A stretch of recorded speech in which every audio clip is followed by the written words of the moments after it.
नमस्कार। कैसे हैं आप सब। ओम क्लासेस की जीरो टू हीरो सीरीज में आप सभी का पुनः एक बार तहे दिल से स्वागत है। लेकिन ये जीरो टू हीरो सीरीज नहीं है, देखना ध्यान से देखिएगा, ये आपकी जीरो टू हीरो सीरीज नहीं है। कौन सी सीरीज है? आओ सीखें इंग्लिश बिल्कुल जीरो से। यानी आप सभी को पता है कि हमारी जो पुरानी सीरीज थी मैथ्स की, सबसे पहले वाली सीरीज, वो थी जीरो टू हीरो, यानी वो मैथमेटिक्स की हमारी सीरीज थी। लेकिन इस समय जो आज हमारा तीसरा लेक्चर है, हमारा तीसरा लेक्चर किस चीज़ का है? नई सीरीज का। और हमारी नई सीरीज का नाम क्या है? आओ सीखें इंग्लिश बिल्कुल जीरो से। तो भैया आप सभी को एक चीज़ बहुत अच्छे से पता है, आप लोगों ने जो पहले दिन की क्लास थी, फीडबैक हमने आप लोगों को दिया था 8 मिनट का। फिर दूसरे दिन हमने आप लोगों को अपना प्लान बताया, और प्लान के साथ साथ प्लान में ये बताया कि 600 घंटे की क्लास, 50,000 मीनिंग और 10,000 सेंटेंस, और ग्रामर ऊपर से फ्री। समझ पा रहे हो कि नहीं? तो इसका मतलब समझ पा रहे हो हम क्या करें? हमारे कहने का मतलब यह है कि आप लोगों ने इतना बढ़ चढ़ कर इस नई सीरीज में हिस्सा लिया कि मज़ा आ गया देख के, आप लोगों ने गजब ढा दिया। ठीक है, तो बहुत अच्छा किया आप लोगों ने।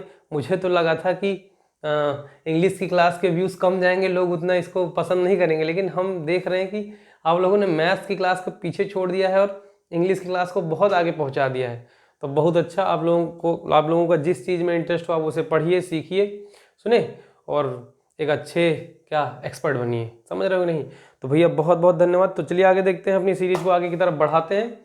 और सबसे पहली बात, हम काफ़ी सारी चीज़ें डिस्कस करेंगे अपनी क्लास को ख़त्म करते वक्त। ख़त्म करने से पहले बीच में हम बोलते ही बोलते चलेंगे, क्योंकि अभी आपको हम कुछ नहीं सिखा रहे हैं, केवल हम क्या कर रहे हैं, आपको अपने आप से और अपने आप को आपसे जोड़ने के लिए हम क्या कर रहे हैं, एक दूसरे से बातचीत कर रहे हैं। ठीक है, तो बेशक हमारी आवाज़ आप तक पहुंच रही है, आपकी हम तक नहीं पहुंच रही, लेकिन फिर भी आपके पास ऐसे ऑप्शन हैं जिससे आप अपनी आवाज़ हम तक पहुंचा सकते हैं। बेशक हम इस क्लास में आपकी आवाज़ नहीं सुन सकते, लेकिन अगली क्लास में आपकी आवाज़ हम इधर से बोल सकते हैं। ठीक है, तो चलिए, जैसा कि हमेशा की तरह अपनी हर एक सीरीज का हम पार्ट पता क्या करते हैं, अपनी पुरानी क्लास को यानी पिछली क्लास को अगली क्लास से, और अगली क्लास को पिछली क्लास से कनेक्ट करते हैं, और हमेशा की तरह हम उसे क्या करते हैं, एक दूसरे से जोड़कर पढ़ते हैं। तो ठीक है, फिर चलिए जोड़ते हैं। पहले दिन क्या हुआ था? फीडबैक मिला था। दूसरे दिन क्या हुआ? प्लान बताया गया और इंट्रोडक्शन बताया गया। और जैसा कि आपको पता है, सीरीज हमारी आज कौन सी है, मतलब सीरीज का हमारा तीसरा पार्ट है, यानी लेक्चर 3 है। लेक्चर 3 है। तो चलिए देखते हैं लेक्चर 3 में हम क्या नया सीखने वाले हैं, क्या नया करने वाले हैं। तो सबसे पहली बात, सीरीज का नाम याद रखना। सीरीज का नाम है आओ सीखें इंग्लिश बिल्कुल जीरो से। इसका मतलब ये हुआ कि हमने आप लोगों को जीरो से सिखाने का निर्णय इसलिए लिया है क्योंकि हम चाहते हैं कि हमारी इस सीरीज का लाभ सबको मिले। उनको भी मिले जो पढ़ने में अच्छे थे, उनको भी मिले जो पढ़ने में अच्छे थे, और उनको भी मिले जो पढ़ने में नहीं अच्छे थे, लेकिन उनको अब अच्छा होना पड़ेगा। ठीक है, तो चलिए देखते हैं भैया। सबसे पहली बात, जो चीज़ हम लोग डिस्कस कर रहे थे उसको ध्यान में रखेंगे। ठीक है, तो आप लोगों को इतना तो पता चल गया होगा कि इंग्लिश जो है एक भाषा है, एक लैंग्वेज है। सुने, इसको सीखने के लिए किसकी जरूरत होती है? व्याकरण की। हमने पिछली क्लास में दोहराया था, हम वही करने जा रहे हैं। हम अपनी पिछली क्लास का जितना भी डेटा था हम फिर से दोहराते हैं ताकि आप लोगों को रिकॉल हो जाए। तो चलिए देखते हैं। पहले दिन हमने क्या किया? फीडबैक दिया। ठीक है, दूसरे दिन पहुंचे, तो दूसरे दिन की क्लास में आप सभी को पता है कि दूसरे दिन की क्लास में हम लोगों ने कुछ नया सीखा। नया सीखने का मतलब हमने अपना प्लान बताया कि भैया 600 घंटे की क्लास होगी, 50,000 मीनिंग होंगी और 10,000 सेंटेंस होंगे। ग्रामर ऊपर से आपको फ्री पढ़ाई जाएगी। फ्री का मतलब पेड इसमें कुछ भी नहीं है, लेकिन ग्रामर पढ़ना ही पढ़ना पड़ेगा। ग्रामर पढ़ने के क्रम में ही तो हमें ये सब सीखना है। ठीक है, फिर दूसरी चीज़ भैया मैं आपको बता दूं, इंग्लिश पढ़ने के भी कुछ ऐसे तरीके होते हैं कि अगर आप उन तरीकों से इंग्लिश पढ़ोगे तो बड़ी जल्दी आपका कंठस्थ हो जाएगा, याद हो जाएगा। कुछ भी रटने की जरूरत नहीं। मैं अभी अभी आपको ये इसी टाइम बता दे रहा हूँ, चाहे वो मेरी zero to hero series maths की हो, चाहे वो मेरी इंग्लिश की सीरीज हो, आप लोगों को एक अक्षर भी नहीं रटना है। एक अक्षर रटना नहीं है, केवल आप लोगों को समझना है, सीखना है। समझ गए और सीख गए तो पक्का किसी को समझा दोगे और सिखा दोगे। समझ रहे हो नहीं? लेकिन रटना नहीं है कुछ भी। अगर आप रटोगे तो आप सीमित रहोगे, लिमिटेड रहोगे। अब देखना, हम यहाँ पे इंग्लिश का हर एक फॉर्मूला, हर एक सूत्र, जो भी उसके तरीके हैं, जो भी नियम है, हम आपको सिखाएंगे, बताएंगे, रटवाएंगे, लेकिन रटवाएंगे नहीं, सॉरी, हम आपको जनवाएंगे, यानी आपको पता चलेगा। समझ पा रहे हो नहीं? लेकिन कभी भी आपको रटना नहीं पड़ेगा। लर्निंग इन द क्लासरूम का फॉर्मूला इसमें भी काम होगा, क्योंकि जिस तरीके से हम अपने लर्निंग इन द क्लासरूम का फॉर्मूला मैथ्स में करते हैं, उसी तरीके से हम अपने लर्निंग इन द क्लासरूम का फॉर्मूला किस में लगाएंगे? इंग्लिश की इस सीरीज में। तो चलिए देखते हैं भैया। तो दूसरी क्लास में हमने इंट्रोडक्शन में थोड़ा सा पता क्या पढ़ा था। इंट्रोडक्शन में हमने ये पढ़ा कि अगर भाषा की बात करें तो भाषा देश काल वातावरण यानी समय और परिस्थितियों के अनुसार हर एक टाइम पे थी। समय परिस्थितियों के अनुसार हर एक टाइम पे थी, कहीं लिमिटेड थी, कहीं विशाल थी। लेकिन अभी हम बहुत पुराने टाइम पे चले जाएं, बहुत पुराने टाइम मतलब आदिमानव तक पहुंच गए थे। हमें आप लोगों को पता होगा, हमने आपसे कहा था अमीबा पैरामीशियम का जन्म हुआ था, उनका शादी भी हो गई थी, उनके बच्चे भी हो गए थे। हमने ऐसा कुछ आप लोगों को बताया था, ठीक है। मतलब एक इंटरेस्ट पैदा करने के लिए, मतलब अमीबा पैरामीशियम भी एक दूसरे से कन्वर्सेशन करते रहे होंगे, लेकिन कौन सी भाषा थी हमको नहीं पता, कौन सी भाषा थी, लेकिन कोई ना कोई भाषा जरूर थी। हम उनकी भाषा इसलिए नहीं जान पा रहे हैं क्योंकि उनकी कन्वर्सेशन हमसे नहीं हो पा रही है।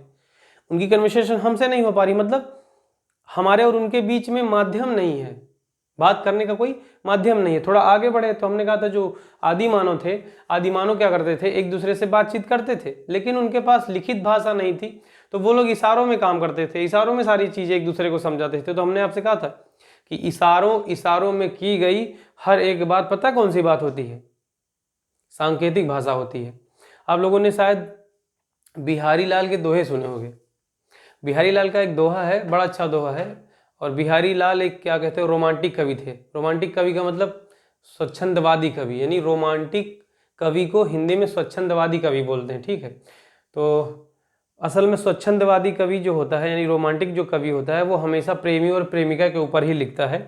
और बिहारी लाल एक प्रकार के कैमरा मैन थे, तो उनका एक दोहा आप लोगों ने सुना होगा बड़े अच्छे से, मुझे पसंद भी है, ऐसा नहीं है, अब पढ़ते पढ़ाते हैं तो पसंद कुछ भी हो सकता है। तो उनका एक दोहा है, कहत नटत रिझत खिझत मिलत खिलत लजियात और भरे भवन में करत हैं नैनन ही सौ बात। इस एग्जाम्पल को बताने का मतलब पता मेरा क्या है, इस एग्जाम्पल को बताने का मतलब मेरा हिंदी पढ़ाना नहीं है। कभी अगर मौका आप लोगों ने दिया, उधर से कमेंट किया कि हिंदी भी पढ़ना है, तो उसका भी कुछ करेंगे, लेकिन अभी के लिए हम हिंदी नहीं पढ़ाना चाह रहे हैं। हम आपको बताना चाह रहे हैं कि देखो बिहारी लाल ने सांकेतिक भाषा का प्रयोग अपनी हिंदी में कर दिया था। कहत नटत रिझत खिझत मिलत खिलत लजियात और भरे भवन में करत हैं नैनन ही सौ बात। तो अब बताइए, बिहारी लाल ने जिन नायक और नायिकाओं के बारे में अपने दोहों में मतलब उनका प्रसंग किया है, उनकी व्याख्या करी है, तो पता क्या कह रहे हैं, कह रहे हैं इशारों इशारों में बात हो रही। और अगर जब इशारों इशारों में बात होती है तो भाषा कौन सी होती है, पता है कौन सी होती है? आपको सर सांकेतिक भाषा होती है। और सांकेतिक भाषा एक सीमित भाषा होती है, लिमिटेड लैंग्वेज होती है, उसका अपना कोई ग्रामर नहीं होता, उसका अपना कोई व्याकरण नहीं होता। समझ पा रहे हो नहीं? और इशारों इशारों में की गई बातें, सबके अपने अपने इशारों के अलग अलग मतलब होते हैं। ये हर एक क्षेत्र में, हर एक एरिया में, हर एक टाइम पे विद्यमान थे, लेकिन इनका कोई भी वजूद नहीं था। समझ पा रहे हो?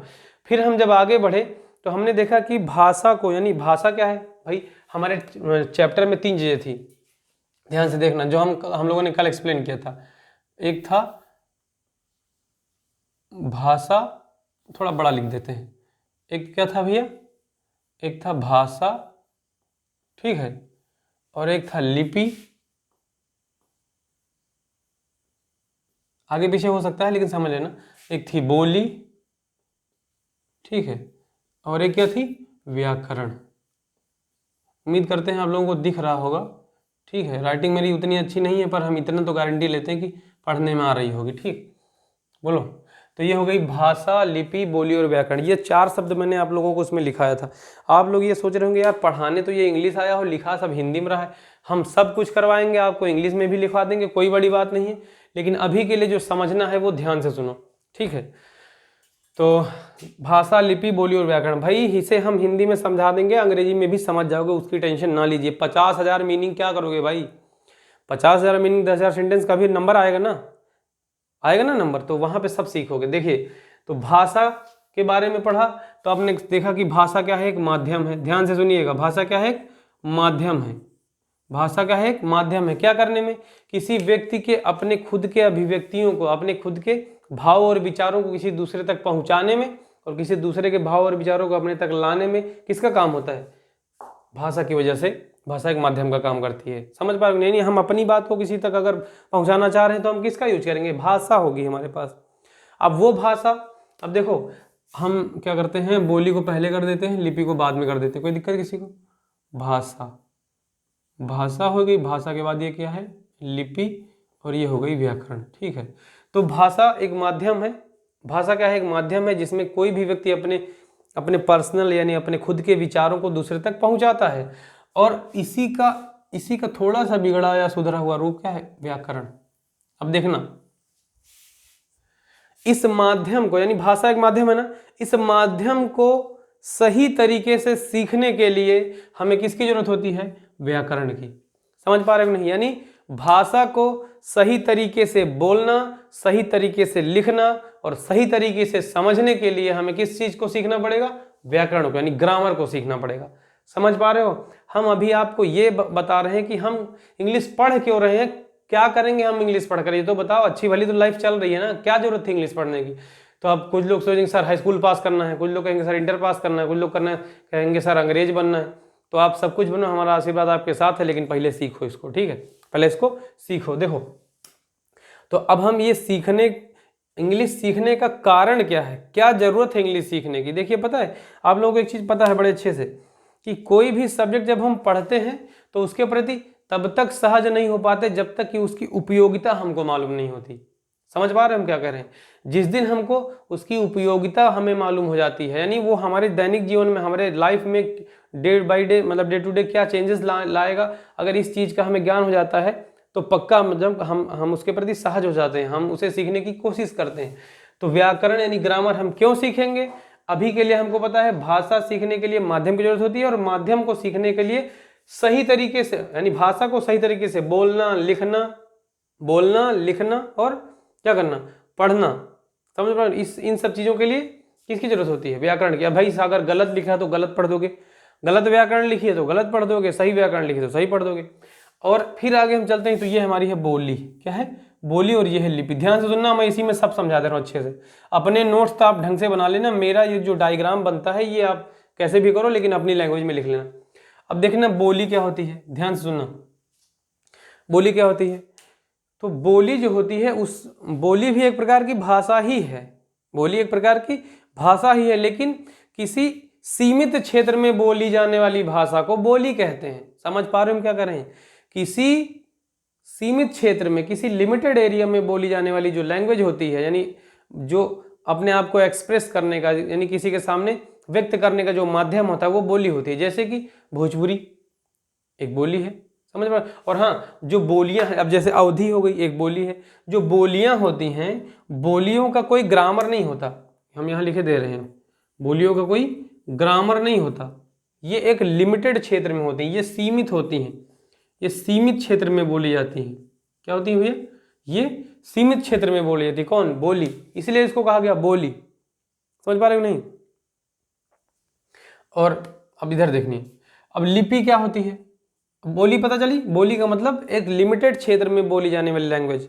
जैसे कि अभी यूपी का ले लें तो यूपी का ये पूर्वांचल का है, ये अवधी हो जाता है। ठीक है, और अभी हम पीछे साइड चलें, यानी कि पश्चिमी यूपी में अगर जाएंगे, क्योंकि हम ईस्ट यूपी में आते हैं, हम अगर पश्चिमी यूपी में जाएंगे, वेस्ट यूपी में जाएंगे, तो आप उधर देखोगे हरियाणवी हिंदी बोली जाती है। समझ रहे हो नहीं? हरियाणवी हिंदी बोली तो वो भी एक बोली है। हरियाणवी हिंदी हो गई, और क्या नाम है उधर महाराष्ट्रियन हिंदी हो गई, और इधर अवधी हो गई। अभी उधर जाओगे भोजपुरी में जाओगे तो भोजपुरी मिल जाएगी, और भोजपुरी, मगधी, अर्धमागधी और मैथिली मिल जाएगी। राजस्थान जब जाओगे तो राजस्थान में आप लोगों को मिल जाएगी मालवी, मारवाड़ी, ढूढ़ाड़ी, ऐसी बोलियाँ मिल जाएंगी। समझ पा रहे हो नहीं? तो ये जो बोलियां हैं जो हमने आपको अभी गिना दिया कि मारवाड़ी, ढूढ़ाड़ी और मैथिली, जो जितनी भी लैंग्वेज हमने आपको अभी रिपीट करी हैं, तो ये एक प्रकार की क्या है? बोलियां हैं। क्या है? बोलियां हैं। और बोलियां क्या होती हैं? बोलियों का लिमिटेड क्षेत्र होता है। बोली जो होती है वो एक सीमित क्षेत्र में बोली जाती है, इसीलिए उसको क्या कहा जाता है? बोली। और बोली का कोई भी सरकारी कार्यों में काम नहीं होता। बोली का जो यूज होता है वो सरकारी कार्यों में, लिखा पढ़ी में नहीं उसका यूज होता, इसलिए उसको बोली कहा गया। बोली का मतलब होता है किसी लिमिटेड क्षेत्र में बोली जाने वाली ऐसी लैंग्वेज, ऐसी भाषा जो उस क्षेत्र के कुछ लोगों द्वारा प्रयोग करी जाती हो। समझ पा रहे हो नहीं? और बोली कह सकते हो भाषा का एक टूटा फूटा रूप ही होता है, और उसकी कोई ग्रामर नहीं होती। ये हमारी हो गई बोली। फिर आगे चलते हैं लिपि। तो भैया जो लिपि होती है, लिपि जो होती है, देखो प्रत्येक भाषा को लिखने के लिए कुछ सिंबल होते हैं, कुछ प्रतीक होते हैं। देखना ध्यान से, प्रत्येक भाषा को लिखने के कुछ प्रतीक होते हैं। जैसे कि अभी अगर हमें हिंदी लिखना है, अगर हमें हिंदी लिखना है, हिंदी भाषा लिखना है, समझ पा रहे हो नहीं? अगर हम यहाँ लिख दे रहे हैं, अगर हमें हिंदी भाषा लिखना है, क्या लिखना है? अगर हमें हिंदी भाषा लिखना है तो आपके पास कौन से वर्णमाला होते हैं? ये होते हैं आ ई, ये होता है आ ई, बोलो, छोटा बड़ा छोटा बड़ी जिसको बोलते हैं, ये होते हैं। तो जब इनको हम लिखते हैं तो इनको लिखने का जो तरीका होता है उसे बोलते हैं लिपि। जब हम हिंदी भाषा को लिखते हैं तो उसको लिखने का जो तरीका होता है वो होता है लिपि। और लिपि का मतलब होता है, क्या कह सकते हो, इनमें जो अक्षर यूज किए गए हैं उन्हीं को लिपि बोलते हैं। और हिंदी की जो लिपि होती है वो होती है देवनागरी। कौन सी होती है? देवनागरी। भाषा है हिंदी, ध्यान से सुनिएगा, ये जीके का क्वेश्चन भी है, ठीक है। आपसे पूछा जाए कौन सी भाषा बोलते हो तो आप कहोगे हिंदी बोलते हैं, ठीक है। और हिंदी भाषा बोलते हो तो लिपि आपकी कौन सी है? तो भाषा हिंदी है, लिपि देवनागरी है। कौन सी लिपि है? देवनागरी लिपि है, ठीक है। जैसे कि अभी हम किस में चले जाएं, अभी हम दूसरे, जैसे अपनी हमारी जो दूसरी लैंग्वेज है उसका नाम हम मान लेते हैं कि इंग्लिश, ठीक है। मान लेते हैं हमारी दूसरी लैंग्वेज क्या है? इंग्लिश है। तो इंग्लिश जो होती है यानी अंग्रेजी जो भाषा होती है, अभी जिसको हम पढ़ने वाले हैं, जो हमारी भाषा है, दूसरी भाषा हमने मान लिया क्या है? अंग्रेजी है, ठीक है। दूसरी भाषा अंग्रेजी है। तो भाषा है अंग्रेजी, लेकिन इसके अल्फ़ाबेट क्या है? ABCD। और जब इनका प्रयोग करके हम उस भाषा को लिखते हैं तो वो कौन सी लिपि होती है? वो रोमन लिपि में होती है। कौन सी लिपि में होती है? रोमन लिपि में। समझ पा रहे हो नहीं? मतलब कहने का मतलब ये है कि ये जो सिंबल हैं, जो अक्षर, ये वर्णमाला के जो अक्षर हैं, जिस देश में, जिस कंट्री में, जिस क्षेत्र के लोगों ने इसका क्या आविष्कार किया उसी के नाम से पड़ गया। जैसे रोम के लोगों ने ABCD का आविष्कार किया था इंग्लिश लैंग्वेज का, तो उन्होंने उसको रोमन लिपि कह दिया। इंडिया में हुआ था तो देवनागरी कह दिया, ठीक। एक हमारी और लैंग्वेज हम बताते हैं, बस एग्जाम्पल के तौर पर बता रहे हैं। एक हमारी भाषा होती है पंजाबी, ठीक है। एक हमारी भाषा क्या होती है? पंजाबी होती है। तो पंजाबी, जो पंजाबी होती है, पंजाबी तो भाषा होती है, लेकिन इसमें भाई मुझे पंजाबी नहीं आती ना, मैं इसके अक्षर लिखना जानता हूँ, मुझे नहीं पता, लेकिन फिर भी मैं मोटा मोटा आपको बता देता हूँ कि जो पंजाबी की लिपि होती है वो होती है गुरुमुखी। सुने, पंजाबी की जो लिपि होती है वो क्या होती है? गुरुमुखी। हो सकता है उधर ना दिख रहा हो, लेकिन हम बोल रहे हैं, आप लोग समझ सकते हो। गुरुमुखी। समझ पाए कि नहीं है? बोलो। तो हम आपको बता रहे थे लिपि क्या होती है। तो लिपि जो होती है वो एक प्रकार के प्रतीक होते हैं। क्या होते हैं? प्रतीक, यानी सिंबल होते हैं एक प्रकार के।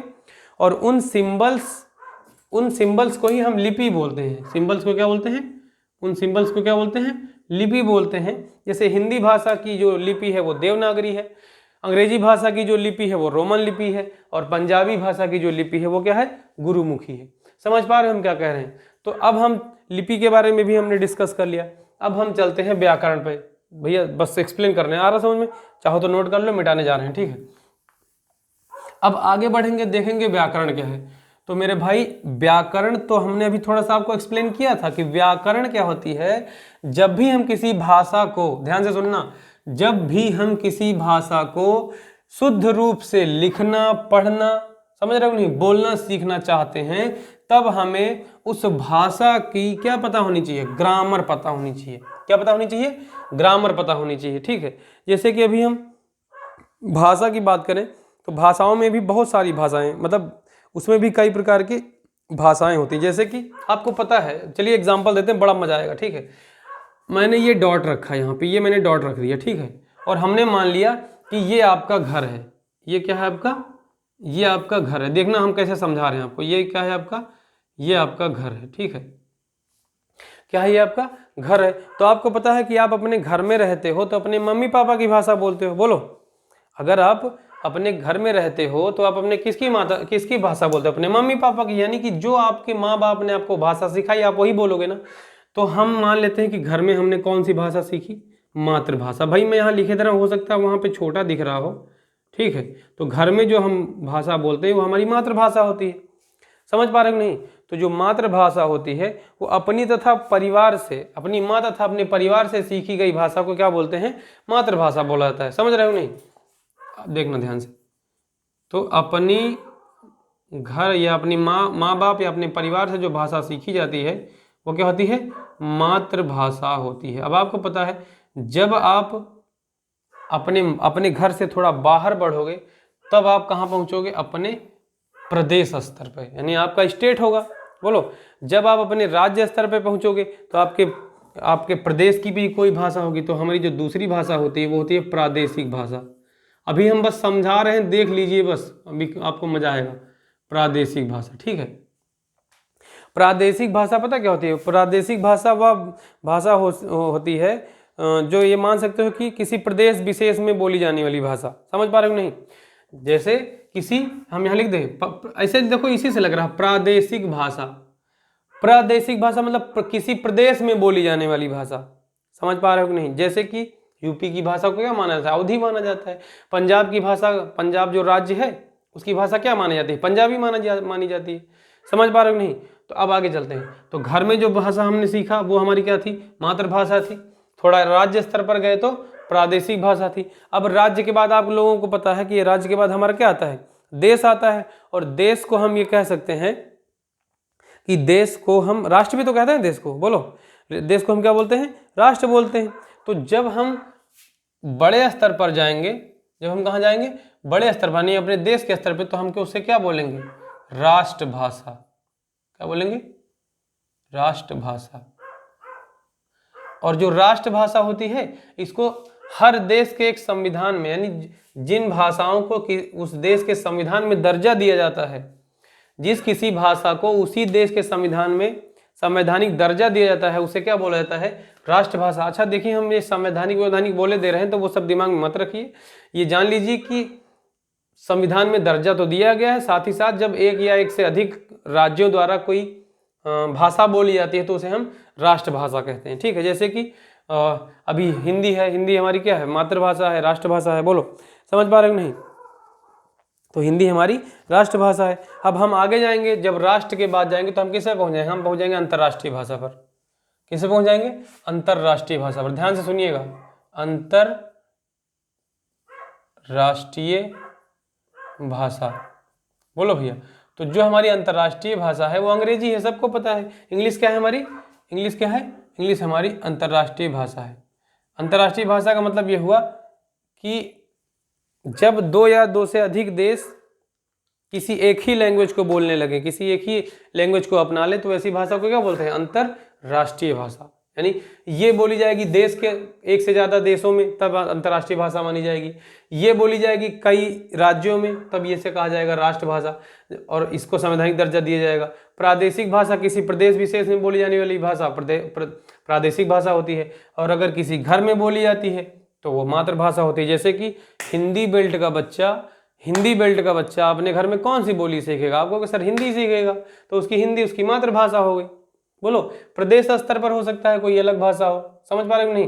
तो ये हो गई हमारी भाषाओं का कैटेगरी, मतलब हमने इसको कैटेगरी कर दिया। ठीक है, इसकी कैटेगरी कर दिया है। और आपको ये भी पता चल गया है कि देवनागरी, रोमन और गुरुमुखी क्या होती हैं। आपको ये पता चल गया कि जो देवनागरी होती है वो हमारी हिंदी की लिपि होती है। बोलो भैया, देवनागरी हमारी हिंदी की लिपि होती है। और दूसरा हमारा जो है रोमन जो लिपि होती है वो किसकी लिपि होती है? जो रोमन लिपि होती है वो हमारी किसकी होती है भैया? वो अंग्रेजी की होती है। और जो गुरुमुखी लिपि होती है वो किसकी होती है? बोलो, गुरुमुखी लिपि किसकी होती है? पंजाबी की होती है। तो हमने थोड़ा सा आपको जीके का भी स्वाद चखा दिया। अब एक बात बताओ, इतने में किसी को कोई दिक्कत तो नहीं है? बोलो, अब अगर इतने में किसी को कोई दिक्कत हो तो बताना कमेंट बॉक्स में। हम कुछ मतलब ऐसा कुछ नहीं पढ़ा रहे हैं रॉकेट साइंस, हम आपको बस समझा रहे हैं। अब ध्यान से सुनना। तो क्या क्या सीखे? भाषा क्या होती है? एक साधन है। बोली क्या होती है? लिमिटेड एरिया में बोली जाने वाली कोई भाषा, वो बोली है। लिपि क्या है? उस भाषा को लिखने के लिए प्रयोग किए गए अक्षरों को लिपि बोला जाता है। जैसे हिंदी की देवनागरी और अंग्रेजी की रोमन और क्या नाम है पंजाबी की गुरुमुखी। और तो ये हो गया। अब फिर आता है व्याकरण। भाषा, बोली, लिपि, व्याकरण। अब व्याकरण की अगर हम बात करें तो जो व्याकरण होता है किसी भी भाषा को शुद्ध रूप में लिखना, पढ़ना, समझ रहे हो नहीं, और बोलना, अगर ये तीनों चीजें हमें करना है तो हमको क्या सीखना पड़ेगा? हमको उस भाषा का ग्रामर सीखना पड़ेगा। समझ पा रहे हो नहीं? उस भाषा का ग्रामर सीखना पड़ेगा। बोलो भैया। तो अब हमने अपनी यहाँ पे कथा थोड़ा सा समेट दी है। अब हम चलते हैं आपको अंग्रेजी की तरफ लेके, और अच्छे से आपको बताते हैं कि करना क्या है। सबसे पहली बात ध्यान से सुनना, अब हमने आपको भाषा से टच करवाते हुए यहाँ पे लाके छोड़ दिया, भाषा से टच करवा के यहाँ पे लाके छोड़ दिया, और बहुत सारी चीज़ें हम आपको बताएंगे, अब आप सुनते चलिए बस। सबसे पहली बात, पढ़ने का आपका सही तरीका यह है कि आप इंग्लिश की क्लास जब पढ़ रहे हो, ठीक है, तो कॉपी कलम लेके बैठो, जो पढ़ाया है वो पढ़ो, साथ साथ कुछ भी मत नोट करो, जब कहा जाता तब नोट करो, ठीक। और आगे सुनिए दूसरी चीज़, तो ये सब होने के बाद हम क्या करेंगे, तमाम सारी चीज़ें सीखेंगे कि होता क्या है। चलिए सुनिए, ध्यान से सुनना।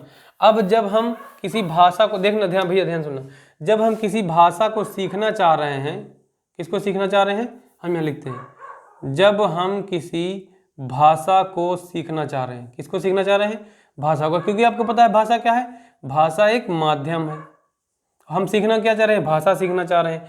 अब भाषा सीखना चाह रहे हैं तो भाषा में क्या क्या हो सकता है, भाषा की कोई लिपि हो सकती है, और अगर भाषा की लिपि होगी तो आपको ये भी पता है कि उसमें सिंबल होंगे, क्योंकि लिपि को ही क्या बोलते हैं, सिंबल बोलते हैं। तो जैसे ही हम अपने सिंबल्स की बात करेंगे, तो जैसे ABCD आपको आता होगा ना जेड तक, ठीक है। तो भैया एक चीज़ मैं और बता दूं, जो लोग इसमें नए जुड़े हैं हमारे इस क्लासरूम प्रोग्राम में, ऑनलाइन प्रोग्राम में इंग्लिश सीखने के लिए, तो अगर उनको इंग्लिश रीडिंग नहीं आती, हाँ मैं ये ज़रूरी चीज़ आपसे बताना चाहूँगा, अगर उनको इंग्लिश रीडिंग नहीं आती है, ध्यान से सुनिएगा, अगर उनको इंग्लिश रीडिंग नहीं आती है तो अपने अगल बगल किसी अपने मित्र को ढूंढिए और उससे रीडिंग सीख लीजिए। उससे क्या करिए, रीडिंग सीख लीजिए। आपको पढ़ना आना चाहिए, इंग्लिश पढ़ना जरूर आना चाहिए। अगर आपको इंग्लिश पढ़ना आएगा तब आप इस सीरीज का 100% फ़ायदा उठा पाओगे। अगर पढ़ना नहीं आता है तो ये मान चलो कि 50% फ़ायदा उठा पाओगे। तो आप लोगों को ये मैं अभी इन्फॉर्म कर दूं कि जो लोग भी इंग्लिश सीखना चाहते हैं, बोलना चाहते हैं, मतलब इंग्लिश बोलना सीखना चाहते हैं, लिखना चाहते हैं, लिखना सीखना चाहते हैं, तो आप लोगों को ये सबसे पहला काम करना होगा कि आपको इंग्लिश रीडिंग आनी चाहिए। अभी जब तक हम अपना क्लास का क्या कह सकते हो, क्लास को जोड़ रहे हैं, मतलब एक प्रकार का समा बांध रहे हैं आप में और हम में जुड़कर, तब तक आप लोगों के पास 2, 4, 5, 10 दिन का टाइम है। आप रीडिंग स्टार्ट कर दीजिए और क्लास के साथ साथ आप सुबह शाम में 1-1, 2-2 घंटे पढ़ते रहिए। और बहुत सारी चीज़ें ऐसी हैं जैसे कि जैसे रीडिंग करते हो तो रीडिंग करने के रूल्स भी हमारे पास कुछ ऐसे हैं जो हम आपको बताएंगे और आपको फ़ायदा करेंगे। देखिए, इंग्लिश अगर किसी को रीडिंग नहीं आती है और वो खुद रीडिंग करना चाहता है, वो इंग्लिश का रीडिंग सीखना चाहता है, तो किसी की हेल्प जरूर ले लो। नहीं तो क्या करोगे, तुम अपने हिसाब से ही उसे रटोगे और आपका जो प्रोनाउंसिएशन है, जो उच्चारण है, वो आप गलत बोल जाओगे। जैसे आप देखना, जो लोग किसी का सहारा नहीं लेते हैं, जैसे हमने यहाँ लिखा, ध्यान से देखना, जैसे हमने यहाँ लिखा THOUGHT, ठीक है, तो ये हो गया थॉट, ठीक है, ये क्या है, ये है थॉट, THOUGHT थॉट है, ठीक है। अब ये थॉट मीन्स सोचना होता है, समझ रहे हो नहीं? तो ये जो थॉट है इसका मतलब सोचना होता है। लेकिन अगर आप रीडिंग करते, अब देखना, अब देखो, जैसे ये लिखा होता है ROUGH, ये क्या है, ये क्या है भाई, ये है रफ, ये क्या है, रफ है, ठीक है, ये क्या है, थॉट है। अब एक चीज और देखना, अंग्रेजी इतनी बेवफा है कि देखना, PUT क्या होती है, PUT होता है पुट, हम इधर लिखे दे रहे हैं, PUT पुट होता है। और BUT क्या होता है, BUT बट होता है, ध्यान से सुनिएगा, BUT बट होता है। और CUT कट, CUT क्या होता है, CUT कट होता है। देखना, मतलब इसको पढ़ने का तरीका देखिए, CUT क्या होता है, कट होता है। तो वहीं पे एक यू है तो उसे पुट कह दिया गया। अगर इसे आप कह रहे हो पुट, तो इसे भी कहो बुट, इसे कहो कुट। समझ पा रहे हो नहीं? तो अगर आप रीजनिंग लगा के पढ़ना चाहोगे इसको अपनी क्या नाम है, इंग्लिश को, तो पक्का गलत हो जाएगी। क्यों? क्योंकि ये अंग्रेजों की देन है, उन्होंने अपने हिसाब से इन सब चीज़ों का प्रोनाउंसिएशन किया है, ठीक है, तो हमें उनके हिसाब से प्रोनाउंसिएशन सीखना पड़ेगा। जैसे अब ये लिखा थॉट लिखा है, क्या लिखा है, थॉट, सॉरी, ये थॉट लिखा है। अब इसको बच्चे पता क्या पढ़ते हैं, इसको बच्चे पढ़ते हैं टघेट। क्या पढ़ते हैं, टघेट। अब देख लीजिए, इसको बच्चे टघेट पढ़ते हैं। अब बताओ, अब अगर आप इंग्लिश रीडिंग करते वक्त किसी की हेल्प नहीं लोगे, तब तो आप इंग्लिश की इंग्लिश से कर दोगे। हम वही कह रहे हैं ना बार बार कि इंग्लिश की इंग्लिश हो जाएगी फिर। तो क्योंकि थॉट को आप पढ़ोगे टगेट, देखो अब मुझे नहीं पता वो लोग कैसे इसका प्रोनाउंसिएशन, अब इसे पढ़ते हैं रग जबकि लिखा है रफ, समझ पा रहे हो नहीं?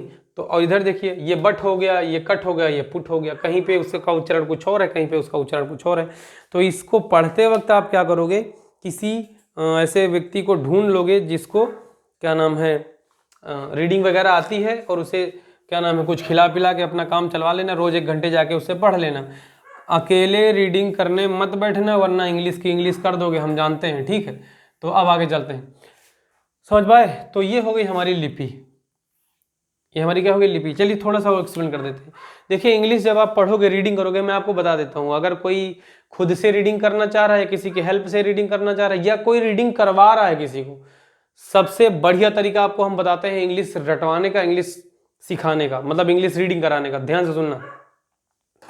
जैसे मान लिया आपने किसी बच्चे को, चाहे वो जिस क्लास का बच्चा हो, चाहे वो छोटी क्लास का हो, चाहे वो बड़ी क्लास का, वो बच्चा हो बच्ची हो कुछ भी हो, ठीक है, बस वो आपके पास आएगा तो आपको पता क्या करना है, पहली बार वो इंग्लिश रीडिंग करने जा रहा है, ठीक है, तो आपको करना यह है कि उसे जितना कम हो सके उतना कम पढ़ाना। मतलब जैसे पहले दिन आया तो 2-4 अक्षर पढ़ा दिए बस, उसके बाद कहते जाओ, समझ रहे हो नहीं? अगले दिन आएगा 2-4 अक्षर और बढ़ा देना।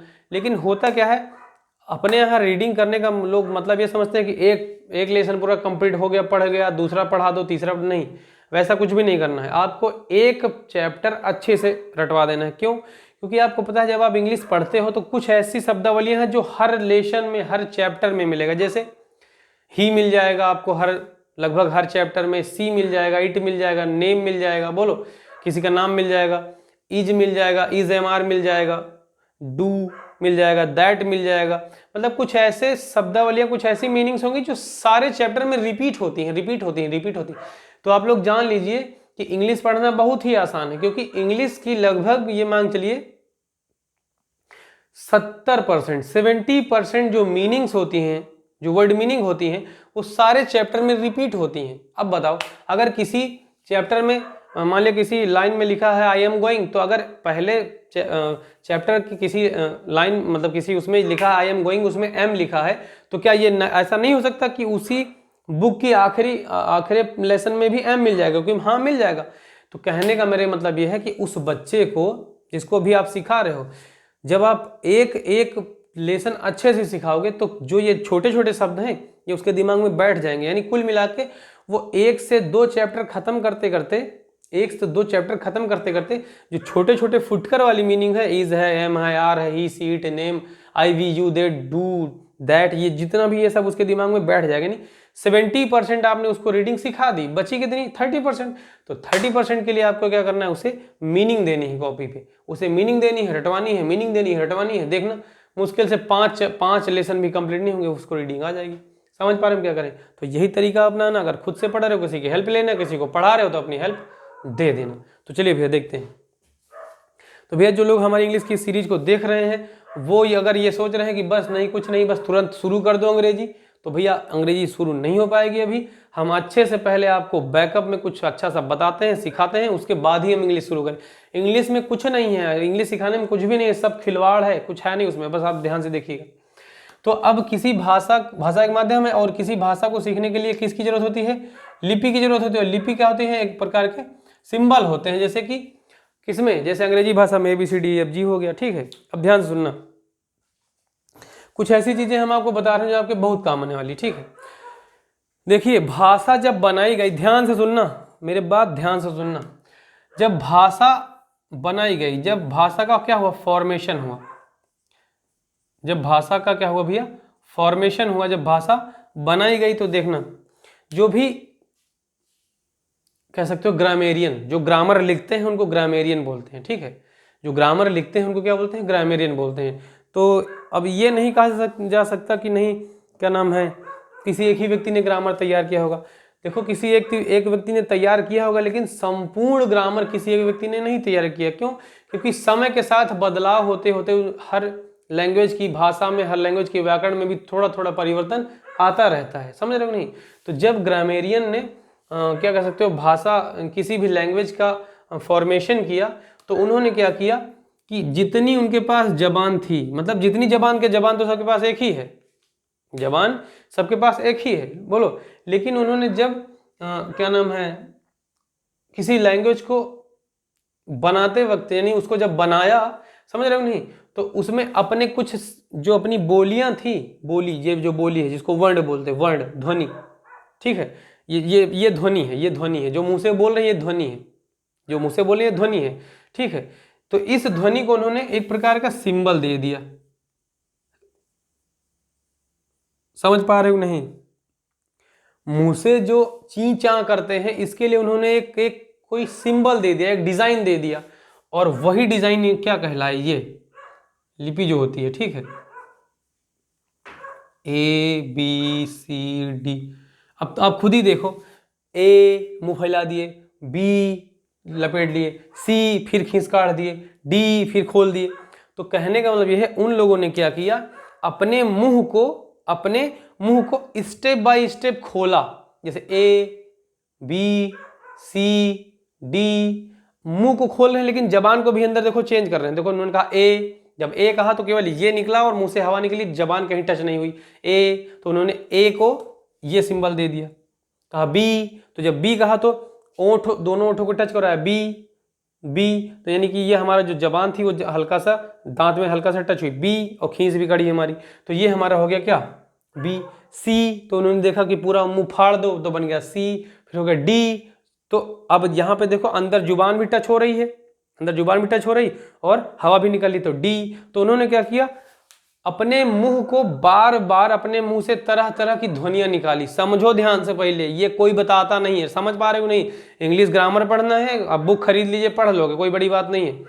लेकिन मेरे भाई, हम लोग इसीलिए हमेशा फेल रहते हैं किसी भी सब्जेक्ट को सीखने में, क्योंकि जो उसकी मेन जान होती है, उसकी जो मेन आत्मा होती है, उससे तो हम कभी मुलाकात ही नहीं करते। बाकी हम सब कुछ करते हैं, हम खूब पढ़ते हैं, इतनी मेहनत करते हैं कि रात दिन एक कर देते हैं, लेकिन हम उस लैंग्वेज की, उस भाषा की, उस सब्जेक्ट की महत्व और उसे कैसे पढ़ना है वो हम कभी सीखते ही नहीं है। समझ पा रहे हो नहीं? देखिए, तो ये उन्होंने क्या किया, अलग अलग तरीके के सिंबल दिए, तो उसी को लिपि कहा गया, ठीक है। अब क्या होता है, भाषा की जो सबसे छोटी इकाई, हम जो कहना चाह रहे हैं, ये भाषा है, इसी से मिलकर भाषा बनेगी ना। भाषा की सबसे छोटी इकाई ध्वनि होती है। अगर बोलने वाली भाषा है तो ध्वनि है, ध्यान सुनना।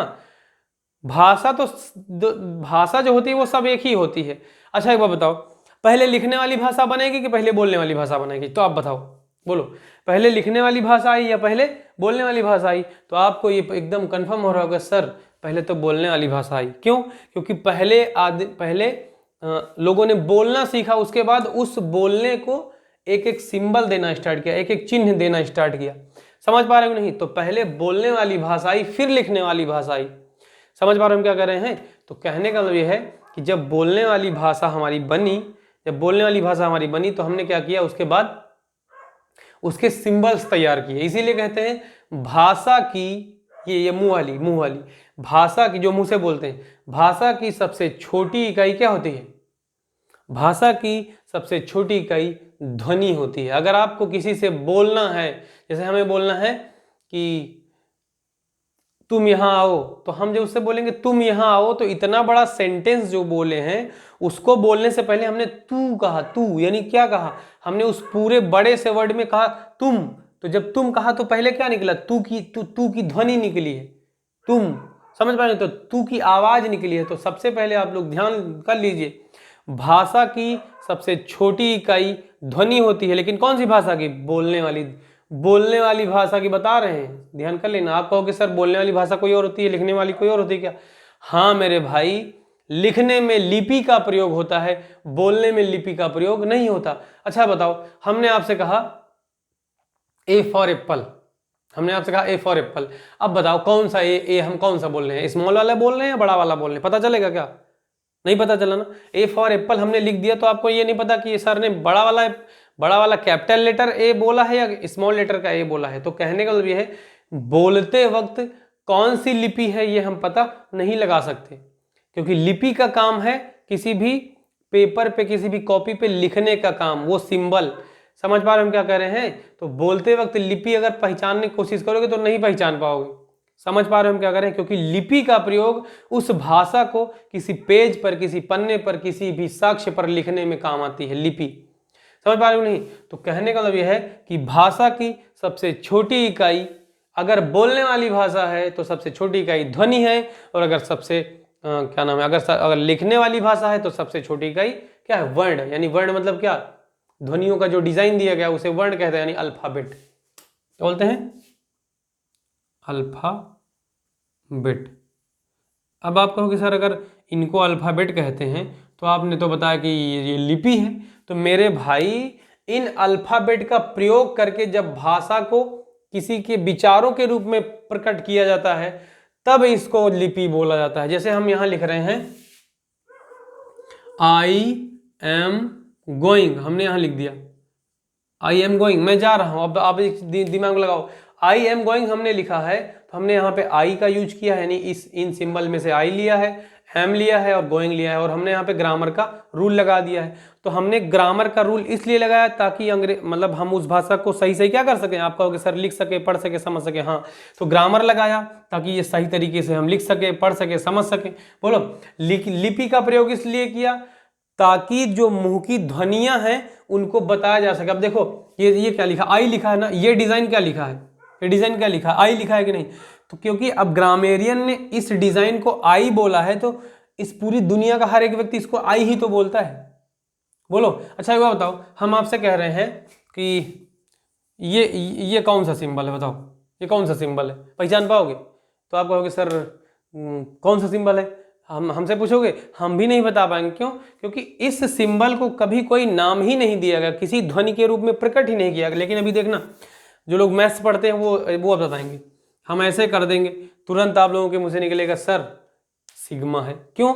अब इसे कहेंगे सिग्मा है। क्यों सिग्मा है? क्योंकि जो मुंह से आवाज निकली है सिग्मा यानी समेशन, उसको इन्होंने इस डिजाइन में प्रकट किया है। ये जो सिग्मा यानी समेशन का जो डिजाइन है वो ऐसे है, जैसे आप लोगों ने देखा होगा ये ऐसा देखा होगा, ये डॉलर का चिन्ह है, डॉलर का।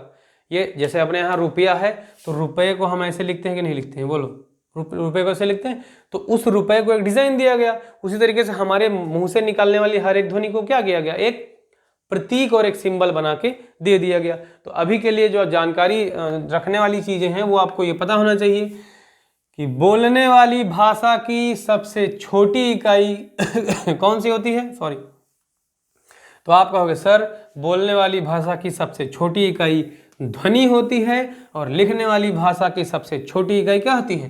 बोलो, अल्फाबेट होती है। और लिपि क्या होती है? उन सभी अल्फाबेट को अगर हम क्रम से रखें, और क्रम से रखने के बाद जब कोई एक वाक्य या सेंटेंस बने और अपने आप में वो किसी व्यक्ति के भाव को प्रकट करे, तब हम कहेंगे हाँ अब ये सेंटेंस बन गया है। और लिपि जो है क्या है? लिपि क्या होती है? उन सिंबल्स से जो मिलकर बनती है, जो उन सिंबल्स को लिखने का जो क्रम होता है वही लिपि होती है। बस समझ पा रहे नहीं? तो भैया अब बताओ, थोड़ा सा हमने आपको समझाने की कोशिश कर दिया है, बोलो नहीं समझ में आया? तो उम्मीद करते हैं हम लोगों की समझ में आ ही गया होगा। ठीक है, तो अभी हम भगा के कुछ पढ़ा नहीं रहे हैं। बोलो, तो 43 मिनट हो रहा है, तो अभी इसमें हमको और बताने की जरूरत है। ठीक है, तो चलिए देखते हैं। तो बताओ, भाषा पता चला? आप कहोगे हाँ सर पता चला। लिपि पता चली? आप कहोगे हाँ सर पता चली। भाषा हो गई, लिपि हो गई, और बोली हो गई। तो बोली का कोई व्याकरण तो होता नहीं, वो लिमिटेड एरिया में बोली जाती है, इसलिए वो बोली होती है, इसलिए हम उसको ज़्यादा एक्सप्लेन नहीं कर रहे। व्याकरण को एक्सप्लेन करेंगे, क्यों? क्योंकि हम हाथ पैर धुल के इसीलिए तो इस सीरीज का शुभारंभ करते हैं डेली, ताकि हम क्या कर सकें? बोलो, इंग्लिश को आगे हम पढ़ा सके। तो इंग्लिश व्याकरण को तो हमें भूलना ही नहीं है, इंग्लिश व्याकरण तो हमको पढ़ना ही पढ़ना पड़ेगा। बोलो भैया, तो अब हम चलते हैं कि क्या जरूरत है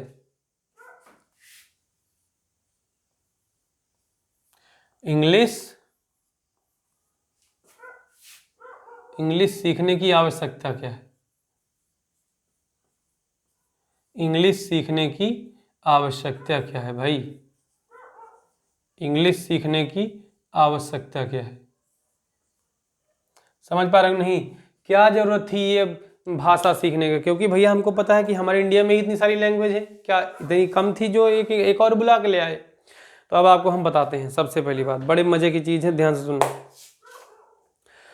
हर इंसान अपने आप को, ध्यान सुनना, हर इंसान, दुनिया का प्रत्येक व्यक्ति अपने आप को पता है क्या करना चाहता है? एक क्या कह सकते हो, अच्छा और मतलब एक सभ्य व्यक्ति बनाना चाहता है। समझ पा रहे हो हम क्या करें? हर इंसान अपने आप को विकसित करना चाहता है। हर इंसान अपने आप को क्या करना चाहता है? विकसित करना चाहता है। विकसित करने का मतलब ये हुआ कि मान लिया किसी की पीढ़ी में माँ बाप नहीं पढ़े हैं, तो माँ बाप इतना कोशिश करते हैं कि उनके बच्चे कुछ ना कुछ जरूर पढ़ जाए। मान लिया उनके बच्चे हाई स्कूल कर लिए, हाई स्कूल के बाद उनके बच्चे कुछ नहीं, मतलब इधर उधर अपने किसी काम में लग गए। लेकिन अब क्या होता है, उनकी अगली पीढ़ी हाई स्कूल जरूर पढ़ी है, लेकिन अब जो हाई स्कूल पढ़ी वाली पीढ़ी है वो अपने बच्चों को क्या करेंगे? 12th जरूर करवाएंगे। क्यों? क्योंकि इतना तो वो एक्टिव हो ही गए हैं। समझ पा रहे हो कि नहीं? तो अब हम बताना चाह रहे हैं कि इंग्लिश सीखने की जरूरत क्या है, और हम आपको लेके चले गए कहाँ पे? किसी की सभ्यता और असभ्यता पे। तो कहने का मतलब यह है कि क्या नाम, ऐसा कुछ भी नहीं है कि जो अंग्रेजी बोलते हैं वो सभ्य हैं और जो हिंदी में बोलते हैं असभ्य है। मेरे कहने का मतलब ये बिल्कुल भी नहीं है, ध्यान कर लेना। समझ पा रहे नहीं? क्योंकि जो अपनी अपनी मातृभाषा होती है, जो सबके प्रति अपने अपने प्रति जो अपनी अपनी मातृभाषा के प्रति सब सहज होते हैं। मैं किसी की मातृभाषा को ठेस नहीं पहुंचाना चाह रहा, ठीक है। मेरे कहने का मतलब ये है कि इंग्लिश सीखने की जरूरत इसलिए पड़ी क्योंकि हमारा जो वर्ल्ड है, जो कंट्रियां हैं, जो वर्ल्ड है यानी संसार में जितने भी देश हैं, उनमें से कुछ बहुत ज़्यादा डेवलप हैं और कुछ कम डेवलप हैं। डेवलप का मतलब ये हो कि विकसित हैं। विकसित का मतलब ये हो कि जहाँ पे हर टेक्नोलॉजी है, हर तरीके का इंस्ट्रूमेंट है, हर तरीके का उपकरण है, लोगों की क्या कह सकते हो, जीवन शैली अच्छी है, उनकी आय का भी सोर्स अच्छा है, उनके पास खनिज संसाधन है। समझ पा रहे हो नहीं? तो वैसे लोगों को, और आपको ये भी पता है मशीनरी का यूज भी होता है जहाँ पे साइंस बहुत आगे होती है। वैसी चीज मतलब उन जगह के लोगों ने क्या किया, ये कह सकते हो कि वेस्टर्न मतलब पश्चिमी लोग, यूरोपीय लोग, ठीक है। क्योंकि उनके यहाँ ही सबसे पहले आधुनिकीकरण हुआ। आधुनिकीकरण में क्या हुआ था कि पहले जब आधुनिकीकरण नहीं हुआ, मशीनीकरण नहीं हुआ था, तो कोई भी काम करने के लिए ज़्यादा से ज़्यादा व्यक्ति लगते थे। जब व्यक्ति काम करते थे, जब आदमी काम करते थे, तो किसी भी चीज़ में कह सकते हो, किसी भी वस्तु को, किसी भी चीज़ को बनाने में गलतियों की संभावना ज़्यादा रहती थी, और हर चीज़ की डिज़ाइन में, शेप में भी अंतर आ जाता था। लेकिन जब यूरोपियंस ने मशीनों की खोज करी, भाप का इंजन जेम्स वाट ने बनाया, और नई नई तकनीकों की खोज हुई, ठीक है, तो यूरोपियंस ना पूरे देश में फैल गए। आप लोगों ने, सॉरी, पूरे वर्ल्ड में फैल गए। आप लोगों ने वास्को डी गामा का नाम सुना होगा, सुना है किसी ने? फिर ईस्ट इंडिया कंपनी का नाम सुना होगा, डच कंपनी का नाम सुना होगा, फ्रांसीसियों का नाम सुना होगा। बोलो, जो हालैंड वाले थे वो हमारे यहाँ थे, उनका नाम सुना होगा, मसालों का व्यापार का नाम सुना होगा। तो कहने का मतलब ये है कि पश्चिमी सभ्यता के लोग जब इन्होंने अपने यहाँ मशीनीकरण कर लिया, तो ये लोग पूरे विश्व में इधर उधर सारे देशों में फैल गए। तो जब इन लोग वहाँ फैल गए, क्योंकि ये लोग यूरोपियंस थे, और यूरोपियंस की जो भाषा शैली थी वो कौन सी थी? इंग्लिश थी, अंग्रेजी थी। समझ पा रहे हो नहीं? तो जब इनकी भाषा शैली क्या थी? यूरोपियंस थी, यानी क्या कह सकते हो, अंग्रेजी थी। तो हुआ ये कि व्यापार जो है, ये लोग व्यापार करने ही तो सारी कंट्रियों में गए थे। तो व्यापार करने के लिए इन्होंने सारी कंट्रियों में लगभग इस भाषा का प्रचार प्रसार किया, व्यापार करने के लिए। अब एक बात बताओ, आज के मॉडर्न टाइम पे अंतर्राष्ट्रीय भाषा कौन सी? आप कहोगे सर इंग्लिश है। तो अगर इंग्लिश अंतर्राष्ट्रीय भाषा है, तो अगर आपको अंतर्राष्ट्रीय स्तर पर कोई व्यापार करना है, अंतर्राष्ट्रीय स्तर पर, मतलब जैसे इंडियन मतलब भारतीय जो हमारी इंडियन कंट्री है, इंडिया का मान लिया मिल्क है, वो किसी दूसरे कंट्री जाता है, और इंडियंस को हिंदी आती है, और यूरोपियंस को, यानी किसी दूसरे कंट्री, मान लिया स्विट्जरलैंड जाता है, यूरोपियंस को इंग्लिश आती है। तो जब इंडियंस अपना दूध लेकर वहाँ बेचने जाएंगे, तो उनको तो अंग्रेजी आती है, इनको हिंदी आती है। तो बताओ, क्या कोई ऐसा जुगाड़ है या कोई ऐसा तरीका है कि एक दूसरे से व्यापार कर पाए? बोलो, एक दूसरे से कन्वर्सेशन ही नहीं कर पाएंगे तो व्यापार कहाँ से होगा? बोलो भाई, क्योंकि इनके यहाँ जो रुपया होता है, जो पैसा होता है, उसको रुपीज बोलते हैं। उनके यहाँ कहीं यूरो चलता है, कहीं डॉलर चलता है, कहीं क्या चलता है। समझ पा रहे हो नहीं? तो मेरे कहने का मतलब यह है कि आधुनिक टाइम पे, आज ये जो हमारा मॉडर्न टाइम चल रहा है, इस टाइम व्यापार करने के लिए ही सबसे ज्यादा जरूरी जो लैंग्वेज है वो पता कौन सी है? वो है इंग्लिश। हम ये नहीं कह रहे कि आप हिंदी भूल जाइए, लेकिन अंग्रेजी जरूर सीखिए। हमारे कहने का ध्यान, हम जो कह रहे हैं वो ध्यान से सुनना। हिंदी मत भूलिए, हिंदी मत भूलिए लेकिन अंग्रेजी जरूर सीखिए। समझ पा रहे हो नहीं? जरूर सीखिए का मतलब ये जरूरी नहीं कि आप अंग्रेजी सीखकर गवर्नमेंट नौकरी ही कर लें, क्योंकि गवर्नमेंट नौकरी का कोई भरोसा नहीं है। लेकिन हाँ, अगर आपके पास एक अच्छी लैंग्वेज है, यानी एक अच्छी लैंग्वेज मतलब आपके पास इंग्लिश लैंग्वेज है, उसका आप समझते हैं, समझाते हैं, पढ़ते हैं, हर चीज़ आप उसके प्रति सहज हैं, तो एक चीज़ तो कन्फर्म है कि आप किसी भी कंट्री में जाके, अगर आप किसी फॉरेन कंट्री में जाके कोई काम धाम करना चाहते हैं तो आप बड़ी आसानी से वहाँ काम धाम भी कर सकते हैं, किसी फॉरेन कंट्री में जाके अपना व्यापार भी कर सकते हैं। और दूसरी चीज़, जैसे कि अभी दक्षिण भारत की बात करें, जैसे आप लोगों ने देखा होगा भारत का नक्शा हम बनाए दे रहे हैं थोड़ा सा यहाँ पे, ठीक है? अगर ना अच्छा बने तो समझ लेना, ठीक है? बोलो, समझ पा रहे हैं हम क्या कह रहे हैं? जैसा बना आप लोग समझ लेना, ठीक? तो ये जो हमारा जो दक्षिण भारत है भाई, ये समझ लो यहीं से नीचे, इसको बोलते हैं दक्षिण भारत। ध्यान से सुनना, इसको क्या बोलते हैं? दक्षिण भारत, ठीक है? तो जो दक्षिण भारत है, दक्षिण भारत की आज भी जितनी लैंग्वेजेस हैं, दक्षिण भारत की आज भी जितनी भाषाएं हैं, उसमें वहाँ जाके देखोगे तमिल, तेलुगु, मलयालम, कन्नड़, समझ रहे हो नहीं? तो जो ऐसी जो भाषाएं हैं, जब आप उन्हें देखोगे, उनकी सुनोगे बोली, तो आपको संस्कृत से टच होते हुए मिलेंगे, मतलब उनके शब्द जो है संस्कृत के मिलेंगे। वो लोग साउथ की मूवी देखते होंगे, कुछ लोग ऐसे भी हैं जो रात रात भर साउथ की मूवी ही देखते रहते हैं। समझ पा रहे हो कि नहीं? मतलब रात रात भर साउथ की मूवी देखते हैं और क्या नाम है, एंजॉय करते हैं। तो मतलब मेरे कहने मतलब ये नहीं कि वो लोग मूवी ना देखें, बस मैं ऐसे मजाक कर रहा हूँ। तो हाँ, लेकिन ऐसा है, दक्षिण भारतीय जो मूवी होती हैं वो क्या कह सकते हो कि डबिंग होती है दूसरी लैंग्वेज में। तो दक्षिण भारतीय भाषा क्या होती है? संस्कृत, मतलब संस्कृत से टच होते हुए है, लेकिन उसका नाम अलग अलग है। और ये अभी ऊपर चले जाएं, ऊपर का मतलब ये हम उत्तर भारत की तरफ, ये उत्तर भारत है, उत्तर भारत की तरफ चले जाएं तो हमें एक चीज़ पता चल जाता है कि कहीं पे हरियाणवी है, तो कहीं पे हिंदी है, तो कहीं पे पंजाबी है, समझ पा रहे हो? कहीं पे गुजराती है, कहीं पे महाराष्ट्री है। तो ऐसी लैंग्वेजेस यहाँ पे बोली जाती हैं। लेकिन अगर हिंदी बेल्ट का कोई व्यक्ति, हिंदी बेल्ट का कोई व्यक्ति जाए और क्या नाम है, दक्षिण जाके अपना कोई व्यापार करे, तो कर पाएगा? नहीं कर पाएगा भाई। उसको इतनी प्रॉब्लम फेस करनी होगी। क्यों? क्योंकि वो तमिल, तेलुगु, मलयालम, कन्नड़ ऐसा कुछ सीख नहीं पाएगा, ऐसा कुछ सीख नहीं पाएगा। तो वो अपना व्यापार वहां जाएगा तो, लेकिन वो ये नहीं बता पाएगा उसका सामान है कितने का, उसे चाहिए क्या और उसे देना क्या है। समझ पा रहे हो नहीं? तो इन सब चीजों को फेस करते हुए क्या नाम है, हम इंग्लिश को सीखने के लिए, इंग्लिश सीखने का ये हमारा कारण बनेगा। तो कहने को, और दूसरी चीज ये भी तो है, अगर कोई दक्षिण भारतीय व्यक्ति है, कोई दक्षिण भारतीय व्यक्ति है और उत्तर भारत में आके अपनी तमिल, तेलुगु, कन्नड़, मलयालम सीख के ये हिंदी बेल्ट में आके व्यापार करे, कर पाएगा? आप कहोगे नहीं कर पाएगा। इसका मतलब ये हुआ कि अगर किसी को बिजनेस करना है तो वो पूरी कंट्री में बिजनेस नहीं कर पाएगा। क्यों नहीं कर पाएगा? क्योंकि उसके पास लैंग्वेज का अभाव है, उसके पास लैंग्वेज का अभाव है, उसके पास भाषा नहीं है कोई। तो सभी कंट्रियों ने क्या किया, जो हमारी ये लैंग्वेज है इंग्लिश, इसको सभी कंट्रियों ने सहमति से, कुछ ने नहीं भी माना है, लेकिन मैक्सिमम कंट्रियों ने सहमति से इसको अपने यहाँ की लैंग्वेज मान लिया है, यानी कि अंतर्राष्ट्रीय भाषा मान लिया है। और जब अंतर्राष्ट्रीय भाषा मान लिया है तो अंतर्राष्ट्रीय स्तर पर होने वाले हर एक व्यापार को अंग्रेजी में ही डील किया जाता है, ठीक है, इंग्लिश में ही डील किया जाता है। तो जैसे अब दक्षिण भारतीय लोग हैं, दक्षिण भारत जाओगे तो आपको अगर कोई किसी से कन्वर्सेशन करनी है और क्या नाम है, किसी से बातचीत करनी है, तो अगर आपको इंग्लिश आती है तो आप दक्षिण भारत में भी सहजता से घूम पाओगे, वरना इतना उस्तना किस्तना सीख के चले आओगे। समझ पाओगे नहीं? हालांकि ये जो हम बोले इतना उस्तना किस्तना, मुझे नहीं पता इसका मतलब क्या होता है, बस मैं ऐसे ही बोल दिया हूँ, ठीक है। वो जो बोलते नहीं, कड़बड़ कड़बड़ करके कुछ बोलते हैं वैसा, तो वैसा कुछ बोलते हैं, ठीक है। तो मेरे कहने का मतलब यह है कि इंग्लिश सीखने की आवश्यकता क्यों है हम लोगों को?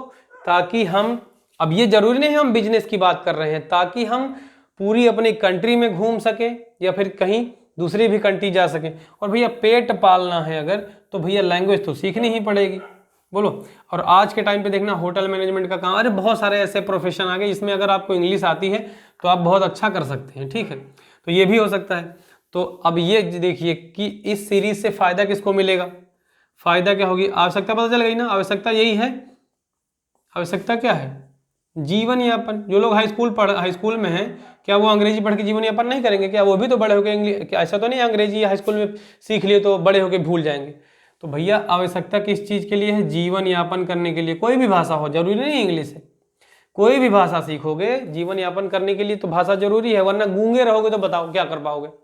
गूंगे रहोगे तो क्या कर पाओगे? अगर गूंगे रहोगे तो सदियों नहीं होगी मेरे भाई। इसीलिए कह रहे हैं कि कोई ना कोई भाषा जरूर सीख लो, ठीक है। तो मजाक कर रहे हैं। देखिए तो अब क्या होगा, फायदा किसको किसको होगा? जो बच्चे एकेडमी में पढ़ते हैं, सुने, जो बच्चे एकेडमी में पढ़ते हैं, मतलब हाई स्कूल में है, 10th में है, 12th में है, 6th में है, 5th में, इस वीडियो को 5th क्लास से ऊपर जितने बच्चे हैं वो सारे देख सकते हैं, सबके सब देख सकते हैं, सबके लिए फायदा करेगी। लेकिन अगर वो किसी टीचर को ऑनलाइन कन्वर्सेशन करने में नहीं समझ पा रहे हैं तो फिर उनके घर में अगर कोई गार्जियन है तो इन क्लासों को पढ़ के तब अपने बच्चों को पढ़ा सकता है। तो एकेडमी में पढ़ने वाले बच्चों को फायदा होगा, कंपटीशन में पढ़ने वाले बच्चों को फायदा होगा, हम शॉर्ट में लिखे दे रहे हैं, ठीक है। कंपटीशन में पढ़ने वाले बच्चों को फायदा होगा, जो शिक्षक हैं, जो टीचर हैं, जो कहीं टीचिंग कर रहे हैं उनको भी फायदा होगा, जो टीचिंग नहीं कर रहे हैं, जो फ्रेशर हैं लेकिन टीचिंग करना चाह रहे हैं, फ्रेशर हैं लेकिन टीचिंग करना चाह रहे हैं, उनको भी फायदा होगा। समझ पा रहे हो नहीं? और अगर कोई मम्मी पापा घर पे बैठा है, अगर कोई मम्मी पापा घर में बैठा है तो वो भी अंग्रेजी क्या कहते हो बोल सकता है, क्योंकि भैया मम्मी पापा अंग्रेजी बिल्कुल बोलेंगे, अगर उनको अंग्रेजी आती है तब भी बोलेंगे, नहीं आती है तब भी बोलेंगे। बोलो, तो मेरे कहने का मतलब यही, एक भाषा है, एक लैंग्वेज है, कोई भी इसको सीख सकता है, ठीक है। अब हमारे कहने का मतलब यह है कि अब इस लैंग्वेज जो हम भाषा सीख रहे हैं 600 क्लास में लगभग सब कुछ खत्म हो जाएगा। और पता है जो बहुत लोगों का है एक्टिव पैसिव नरेशन का और तमाम सारी जितने भी टॉपिक हैं वो सब इसमें मैंने समेट लिया है, ठीक है। तो जहाँ तक आपको दिख रहा होगा आपकी घड़ी में आपका टाइम हो रहा होगा, क्योंकि आपको पता है कि 59 मिनट और 60 मिनट से बड़ी वीडियो हम करते नहीं हैं। तो हमें पता चल गया कि इस इंग्लिश सीखने की आवश्यकता क्यों है, जीवन यापन करने के लिए। अब जीवन यापन कैसा भी हो सकता है, गवर्नमेंट जॉब वाला भी हो सकता है, प्राइवेट जॉब वाला भी हो सकता है, या फिर किसी को और एक रह गया भाई, एक रह गया। इंग्लिश सीखने के लिए एक चीज और है, अगर आप किसी को इम्प्रेस करना चाहते हैं, अगर आप किसी को क्या करना चाहते हैं, इम्प्रेस करना चाहते हैं, प्रभावित करना चाहते हैं, तब भी आप अंग्रेजी सीख सकते हैं। लेकिन हम ये नहीं कह सकते कि ये वाला फॉर्मूला काम करेगा ही करेगा। किसी को इम्प्रेस करना है तो जरूरी नहीं कि इंग्लिश में बोल के ही इम्प्रेस करो, हो सकता है ये फॉर्मूला फेल भी हो जाए, समझ पा रहे हो नहीं? लेकिन कोशिश करने में क्या हर्ज है, कोशिश करने वालों की कभी हार नहीं होती, बस समय ज़्यादा लग जाता है, ठीक है। तो मेरे कहने का मतलब ये है कि आप किसी को इस लैंग्वेज को सीख कर इम्प्रेस भी कर सकते हैं, मतलब लोगों के बीच में अपनी एक पहचान भी बना सकते हैं, समझ पा रहे हैं कि नहीं? और आपकी बल्ले बल्ले भी हो जाएगी। तो चलिए भैया देखते हैं कितना टाइम बचा है, फिर हम देख लेते हैं। 57 मिनट हो गया है, 1-2 मिनट और आप लोगों को अब हम बता देते हैं।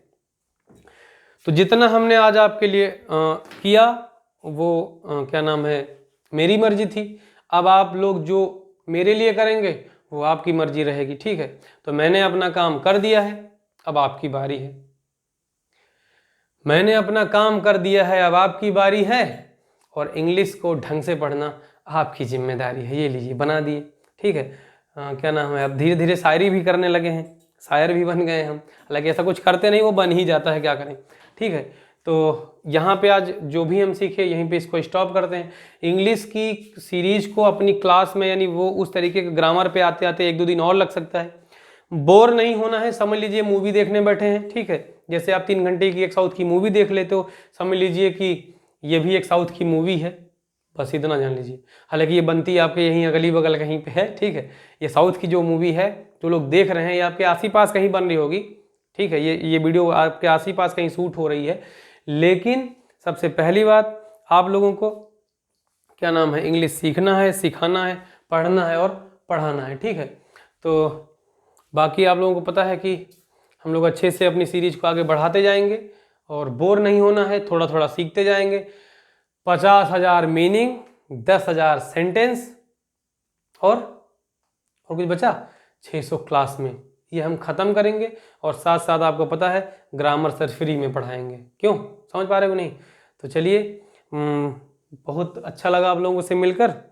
बाकी आप लोग अपनी राय दे दीजिए करिए, ठीक है। क्या आखिर पढ़ते हो तो अंगूठे में इतना तो दर्द होता नहीं है कि नहीं लाओ हम कुछ कर दें, बता दें। बताने में क्या हर्ज है, देखते तो सब हैं, तो बता दीजिए करिए, एकदम निश्चिंत होकर बता दीजिए करिए, ठीक है। तो इसी के साथ हम अपनी सीरीज को ख़त्म करते हैं और मिलते हैं अगली वीडियो में। जय हिंद, जय भारत।